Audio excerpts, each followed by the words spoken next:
it's very important that we understand how these technologies are coming, and I will be talking a little bit about the ICT technologies that are behind the fourth industrial revolution. And there are a number of countries now saying that they are ready for fourth industrial revolution, ready for fifth generation ICT technologies, and they want investments to come to them. And South Africa should do the similar, in my opinion, because we cannot just hide ourselves from the technology developments. And CSIR is trying to do the research behind these technologies and also try to discuss with the regulatory authorities like the CASA and the DTPS and other government organizations, SABS, so that we can get these technologies up and running. And also our schools, high schools, and universities should be involved in developing these technologies, in my opinion.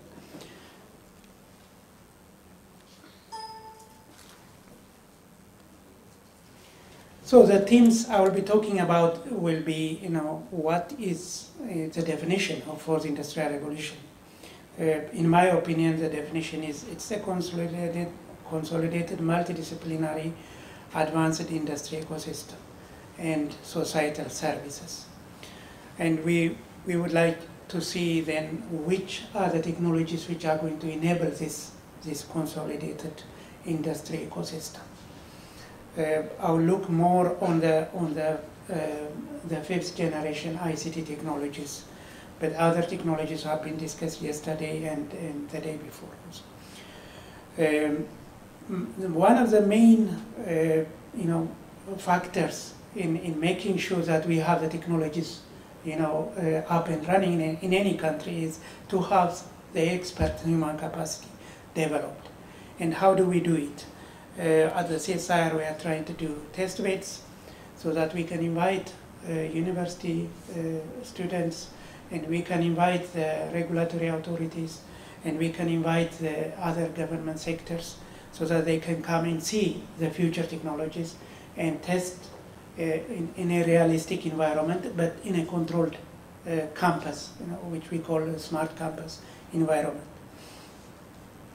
And we also need to support the innovation and entrepreneurial capacity development, because we cannot just have these technologies and then we don't have any societal, socio-economic impact, by not producing the necessary services and technical industries that can come up. And then I think we have talked a lot about the policies and the technical regulations that will be very important. In the fourth industrial revolution, it is multi-sectorial. I think Nimrod mentioned it, that we need to have an integrated planning between all the departments in the government, between all the sectors. That's what is fourth industrial revolution is going to push us into. So a little bit about the CSIR. In my opinion, research and development is the background for any technology development or for any science. So we need research and development institutions. And you can see the statistics on the CSIR here. And we had a workshop with the IEEE, the International Electrical and Electronics Engineers. In 2015, we had a workshop in Addis Ababa with all African institutions involved. And there was a question which a young African graduate student raised, why such a research and development institute is not available in all African countries. In my opinion, that is a true reflection of the type of CSIR that can develop the technologies, the existing support the industry with the existing technologies, and also look into the future of technologies that are coming. That's what we want to do with the fourth industrial revolution. One other thing which makes CSIR also is a very unique institution is its multidisciplinarity. We have a number of units working in different sectors of the sciences and the technology, which can, many times we sit in our silos, but CSIR is trying to push most of the units to come together and work, because now the fourth industrial revolution is pushing us towards that. So we try to see that happen, and that's one of the advantages of having such a multidisciplinary set and R&D organization. So what are the enabling ICT technologies that the fourth industrial revolution is based on? We can see here there are several of them. And what we would like to see is that we can, at the CSIR, be able to develop some of these technologies, but we would like to see also the universities also do the research and development in some of these areas. And we would like to bring up, for example, network softwareization, cloud computing. We have now a 5G test bed in CSIR, which is trying to emulate this network softwareization and edge computing and cloud computing platform, where we see that when you softwareize the networks, there are a number of issues that come into picture. Cybersecurity is, yesterday we had El-Mari talking about it. I was scared when she was talking, actually, because you can easily attack a software system. The attackers are very they are software experts, so which can do that. So how do we make sure that these technologies can protect themselves? That is by having a test bed within a controlled environment and testing using use cases, different type of use cases. So that we would like to do, and there are a number of other technologies also that are coming into the picture here. Like in 5G, for example, we have now, for example, the low latency technologies that are coming. Low latency networks are very important for robotics. If you want to control a robot remotely using wireless networking, you need to have less than 1.5 milliseconds action time. So the previous generations of networks couldn't provide us that type of latency figure. So now, but in the 5G technologies, we can do that. So we can control the robots, and we can also allow some of the applications that the fourth industrial revolution is trying to put up.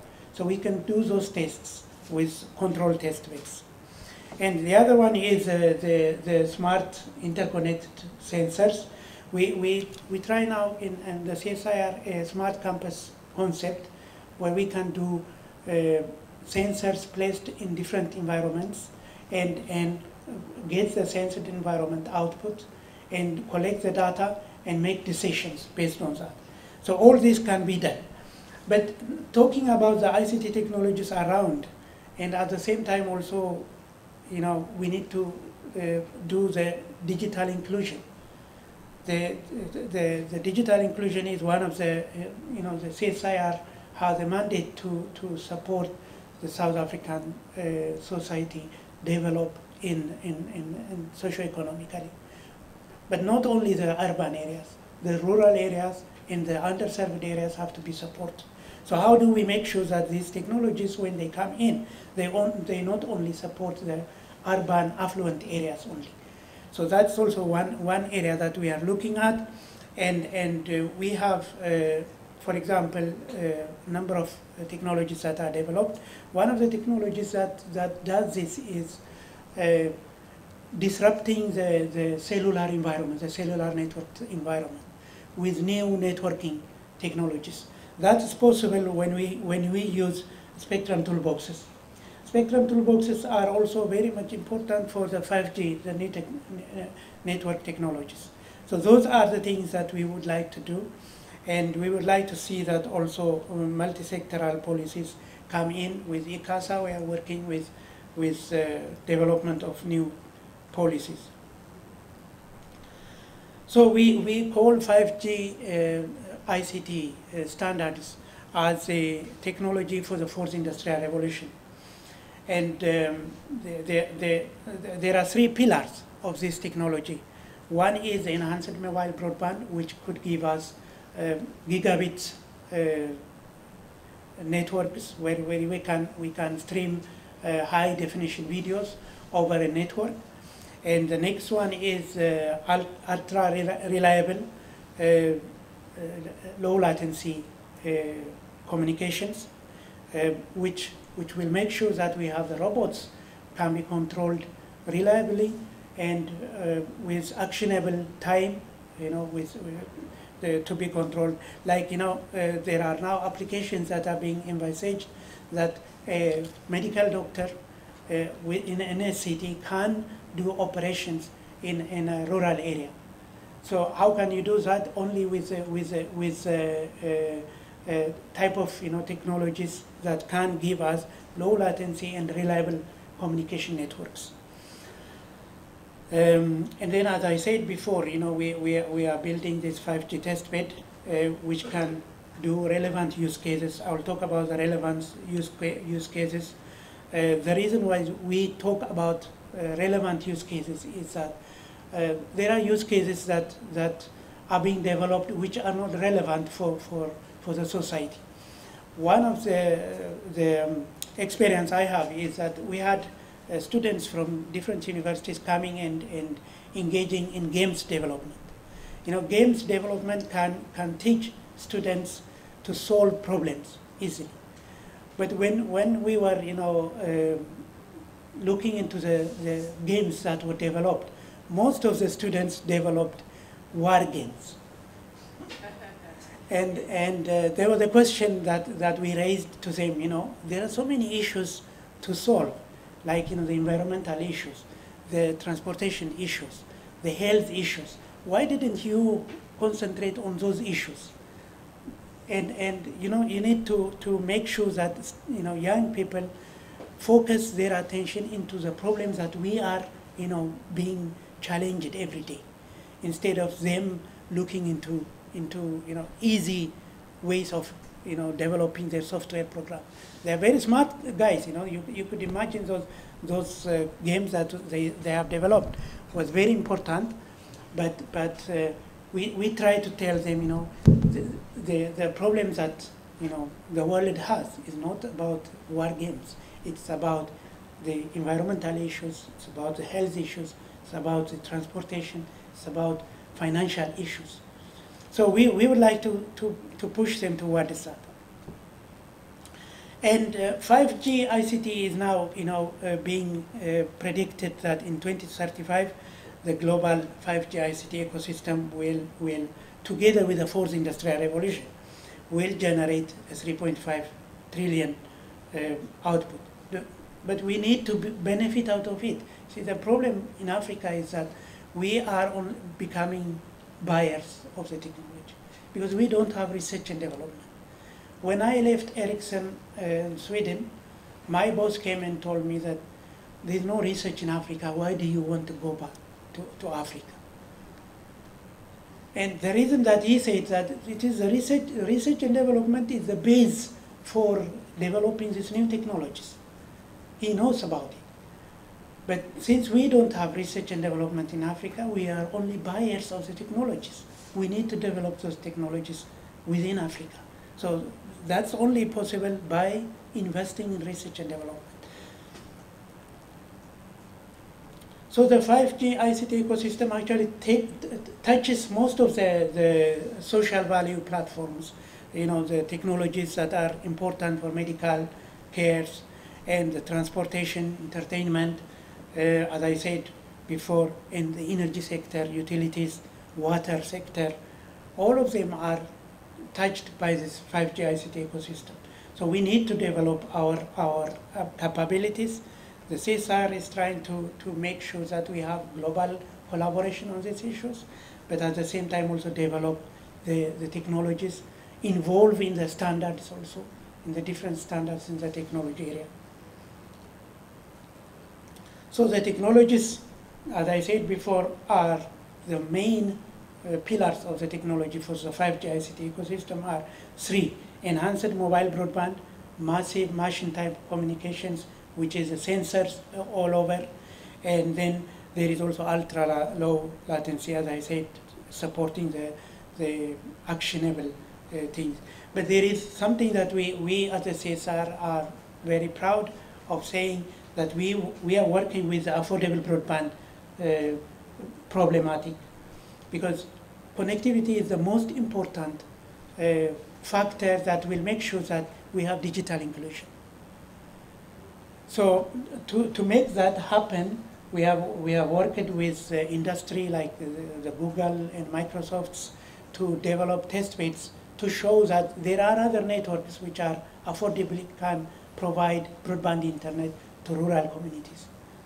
In that we have used part of the spectrum from the TV broadcasting. And then we developed two test beds, one in very near here in Cape Town, in the Tygerberg area near Cape Town, and another one in Limpopo, and showed for ICASA and showed for the industry that there are technologies which can provide affordable broadband. And ICASA took some time to come up with a policy, and we are also now supporting other countries like Botswana, Tanzania, and Ghana are being supported now with this type of technologies to connect, because a similar problem in other African countries. The urban population is affluent and they get all the connectivity, but the rural population is not connected. So we are trying to promote that technology now at the CSIR, because digital inclusion is a very important factor to get. So in the 5G timeline, I see there is a window of opportunity, because at present, in the ITU World in Durban this week, there is a big event that is going on. And there they are discussing on what type of commercialization activities are important now to get 5G up and running. And it's already starting. The developed countries already have now announced that they are ready for 5G running. So, but in South Africa, we have an opportunity now to come up with the technologies that are important to connect the rural population, to connect the industries, digitalize the industries, and come up with the services. And then the existing standard is non-standalone. I think Nimrod mentioned before, fourth industrial revolution is not a revolution, it is an evolution. The same thing with 5G. The existing standard of 5G is actually an evolution which is using the previous standards. But in 2024, there will be an existing standard, a new standard that is coming in here. So then that will actually give rise into all type of applications, both for the fourth industrial revolution and other applications. So we need to get prepared for that.